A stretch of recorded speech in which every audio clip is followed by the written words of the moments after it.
오늘 첫 번째 주도 섹터 열어주시죠.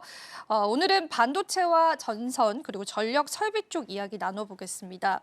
사실은 저희가 오늘 같은 경우에는 AI 수요를 확인해 볼 수 있었던 엔비디아 실적 발표가 있었습니다. 네. 그래서 그 부분을 먼저 좀 짚어보면 좋겠는데요.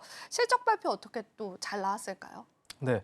일단 엔비디아 실적은 예상했던 것보다 좀 잘 나왔죠. 그래서 1분기 실적을 확인해 보니까 그동안에 이제 약간의 우려스러운 부분이 있었어요. 중국에서의 어떤 문제들, 그 규제에 대한 문제 때문에 아무래도 실적이 조금은 우리가 기대치보다 좀 낮을 수 있지 않을까라는 우려가 좀 있었거든요. 그래서 어제 미국 증시에서도 이런 부분들이 반영되면서 주가가 좀 움직이지 못했던 그런 부분들도 있었는데 결국 오픈을 해보니까 굉장히 좋았고요. 그리고 특히나 데이터 센터 쪽에서의 매출이 굉장히 많이 늘어났다는 겁니다.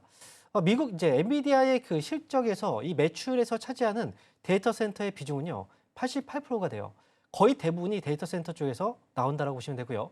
그런데 전년 동기 대비했을 때 이 데이터 센터 쪽에서의 매출이 73%나 증가했다라는 건 결국은 본업에서 굉장히 큰 성장을 이뤘다라고 볼 수가 있겠죠.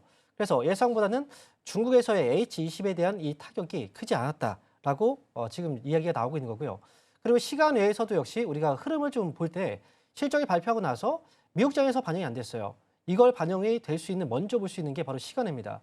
애프터마켓에서는 이미 5% 가까이 급등이 나오고 있기 때문에 아무래도 이제 엔비디아에 대한 효과가 국내 증시에도 또 반영이 되고 있고 그다음에 데이터 센터에 대한 기대감들이 또 앞으로 아직 죽지 않았다라는 걸 좀 확인할 수 있는 그런 하루였다고 생각합니다. 하지만 이제 우리가 또 한 가지 봐야 되는 건 실적이 발표된 건 과거예요. 과거 실적이고요. 앞으로에 대한 실적 전망이 또 중요하겠죠. 그런데 앞으로에 대한 실적 전망이 굉장히 좋다라고 얘기까지는 하기 어려워요. 실제로 이 중국에서는 화웨이가요. 어센드 칩이라는 그 AI 칩을 개발했단 말이죠. 이 양산을 지금 준비하고 있는데 어센드 910C라는 이 칩 제품이 엔비디아의 H20과 성능이 거의 비슷한 그 정도의 성능을 지니고 있다라고 얘기가 알려졌거든요. 지금은 이제 양산을 준비 중인 과정이고요. 그렇다고 한다면 중국 쪽에서 이런 이제 이 AI 칩에 대한 어떤 성장 이거 역시도 앞으로 엔비디아한테는 걸림돌이 될 수도 있다라고 볼 수가 있겠습니다. 사실 실적 발표 이야기 많이 들으셨을 텐데 어떤 부분을 포인트로 좀 해석을 해봐야 할지 한 번 더 짚어드리면 좋을 것 같아서요. 이야기를 좀 나눠봤습니다. 그러면은 그 엔비디아 쪽에서 이제 미국의 규제를 피하기 위해서 저가용 AI 칩을 개발을 한다라는 소식이 나왔잖아요. 네. 그게 현실화 가능성이 있을지를 좀 짚어보고 싶은데요. 어떻게 보세요? 또 추가 규제가 있거나 그러진 않을까요? 반도체주 악재가 될 만한? 제가 볼 때 트럼프 대통령이 이미 지금 중국에 대한 칩 규제를 거의 뭐 이거는 놔두지 않겠다라고 지금 생각을 하고 있기 때문에 아무래도 지금 이 칩에 대한 규제를 피하기는 좀 어렵지 않을까라고 생각이 들거든요. 오늘 같은 경우에도 이제 속보가 나왔던 내용들 보시면 미국에서 이제 중국으로 들어가는 지금 반도체 설계 소프트웨어에 대한 수출을 금지시켰다는 그런 뉴스가 전해졌습니다. 실제로 어제 미국 증시에서도 시놉시스라든지 이런 그 칩 설계 소프트웨어 관련 종목들이 급락을 했단 말이죠. 그래서 중국을 완전히 그쪽에서 고립시키겠다는 그런 의지가 강하기 때문에 엔비디아의 실적이 잘 나왔다. 트럼프가 엔비디아 우리 지금 현재 미국에서 잘 크고 있으니까 이게 아니라 결국은 이 중국을 견제하기 위해서는 뭐 어떤 조치든 다 할 수 있기 때문에 규제의 폭을 낮춘다고 해도 그 규제는 더 강화될 수가 있다. 저는 이렇게 생각을 하고 있습니다. 사실 그 소프트웨어 쪽에 관해서도 규제 이야기가 좀 나오면서요. 이게 또 반도체 관련주들의 악재가 되지 않을까 그런 이야기도 좀 나왔습니다. 그러면은 저희 같은 경우에는 오늘 반도체 관련주를 봐야 되는 건지 아니면 좀 이렇게 시선을 틀어서 다른 쪽 섹터를 봐야 하는 건지 좀 궁금합니다. 전문가님은 어떤 선택을 하실 거예요? 네. 제가 볼 때는 지금 반도체 자체로 본다면 이거는 지금 전체적으로 분위기를 타서 좀 올라가는 거거든요. 엔비디아의 실적이 잘 나왔다. 1차적으로 우리가 SK 하이닉스라는 회사를 볼 수 있겠죠. SK 하이닉스는 반도체 회사이기 때문에 반도체 관련주들이 다 좋아질 거다. 이런 식의 논리로 이제 주가가 올라가는 건 사실 너무 원초적인 어떤 생각이라고 저는 이제 생각이 들어요.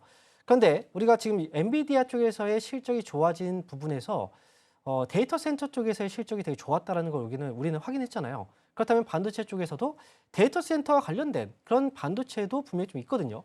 그리고 데이터 센터와 관련된 다른 사업들도 분명히 있을 거란 말이죠.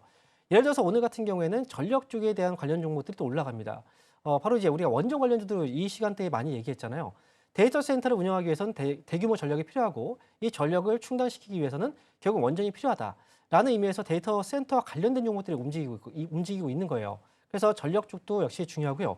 그리고 또 이제 전력과 관련해서는 우리가 데이터 센터 관련주로 반도체 쪽을 놓고 본다면 반도체 관련주 중에서도 이제 전력 반도체라는 게 있어요. 이 전력 반도체라는 건 우리가 이 전력을 계속해서 공급을 해주고 닫고 해주는 그 역할을 해주는 스위칭 기능을 해주는 반도체거든요. 예를 들어서 우리가 자동차를 타고 운전을 할 때요. 만약에 신호에 걸려서 브레이크를 밟으면 당연히 이제 자동차가 쓰겠죠.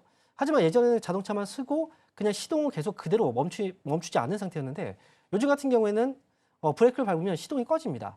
바로 이게 오토 스타트 기능이라고 하는 거거든요. 에너지를 조금 더 효율적으로 쓰기 위한. 그러니까 반도체 쪽도 이게 존재해요. 그래서 전력 반도체라는 건 이렇게 전력이 사용될 때는 열어주고 전력이 사용 안 될 때는 닫아주는 그런 역할을 해주는 건데요. 데이터 센터에도 이게 들어갑니다. 우리가 보통 이제 실리콘 반도체라고 하는 SI 반도체 들어보셨을 수도 있는데요. 지금 가장 많은 그 전력 반도체는 SI 반도체고요. 그 다음으로 나온 게 SiC, 실리콘 카바이드라는 거예요. 그리고 데이터 센터에 들어가는 건 바로 이제 갈륨 나이트라이드라는 반도체거든요. 그게 지금 데이터 센터에 현재 들어가고 있는 상황이고요. 그래서 갈륨 나이트라이드라는 이제 그 전력 반도체와 관련해서도 이게 지금 데이터 센터에 현재 적용이 되고 있는 반도체.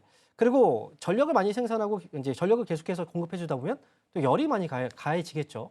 그렇게 된다면 결국 열을 식히는 액침 냉각 기술도 역시 우리가 또 볼 수가 있어요.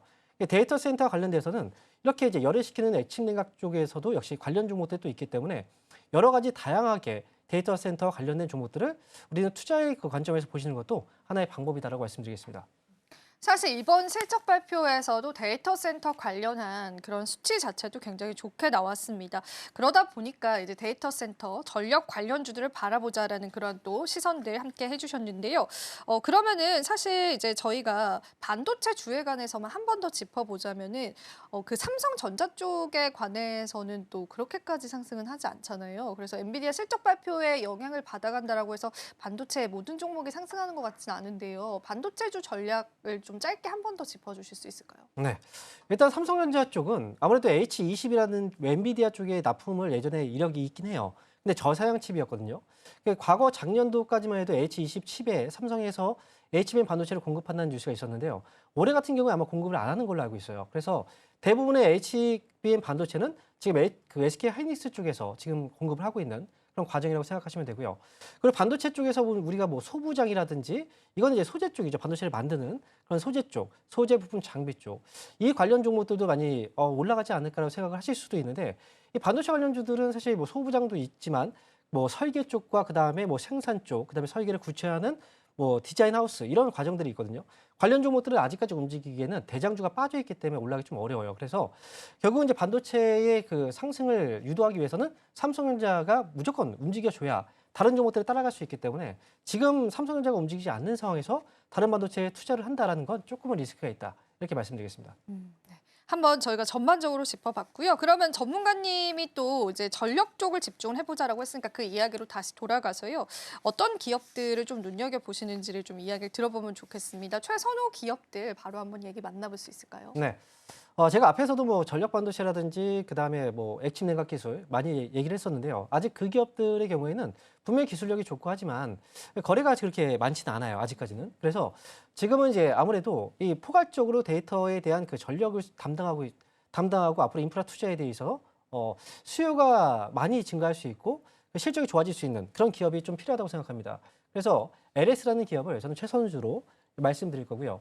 아마 여러분들 LS 전선이라든지 LS 일렉트릭 아마 많이 알고 계실 거예요. 이 종목들이 결국은 데이터 센터 관련주라고 볼 수가 있겠죠. 그 관련 회사들을 가지고 있는 회사가 바로 LS라는 회사고요. 실제로 LS라는 회사는 2년 만에 영업이익이 2배 이상 증가한 이런 이제 모습들이 분명히 나타났었어요. 지난해 같은 경우에 2년간 매출이 10조 원 이상을 또 기록을 했었고요. 실적이 굉장히 좋아지고 있는 회사고 자회사들의 실적이 고스란히 반영되고 있죠. 그리고 자회사들 역시도 지금 미국에서 성과를 올리고 있는 상황이기 때문에 이런 이제 미국 쪽에서의 이런 데이터 센터라든지 이런 이제 관련 이슈들이 과연 LS 쪽으로 같이 또 수혜를 받을 수 있다라고 말씀을 드릴 수가 있겠습니다.